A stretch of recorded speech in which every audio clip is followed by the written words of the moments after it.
At least 6 people have been killed in Beirut after a gunman opened fire on protesters. The demonstrators were calling for the removal of the lead judge investigating last year's catastrophic blast in the city's port. Alistair Bunkle reports. As far as I'm aware, no one's actually accepted responsibility, but Hezbollah are blaming one of their sort of opposition parties, a Christian party known as the Lebanese Armed Forces Party. But as I say, no claim of responsibility just yet. We knew there would be tension. We were watching it very closely. I don't think anybody was expecting anything like this, though. It was, as you say, a protest against the judge who was leading the inquiry into what happened and who was responsible for the Beirut port explosion. That took place just over a year ago. Nobody has been held accountable yet. The feeling amongst some circles, particularly within Hezbollah, is he's asking awkward questions of people close to the top, so they want him removed from that position.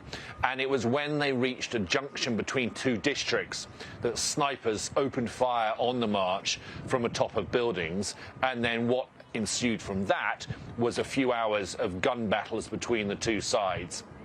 The sort of thing that hasn't really been seen on the streets of Beirut for many, many years, very reminiscent of the civil war of the 1970s and 80s. Now, the bigger, broader context to what is happening in Lebanon and what happened today is that the country is going through an incredibly dire financial crisis, one of the worst in modern history. Fuel is very short. The country is prone to blackouts. State electricity supplies only an hour or two a day. Medicine is short. Food is short. The middle classes have left the country in their thousands. And what happened today is extremely worrying as a result of all of that, because Lebanon has really collapsed in every single aspect except in terms of its security.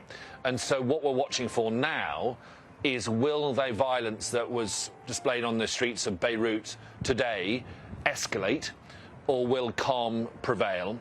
Because Lebanon is really teetering on the edge.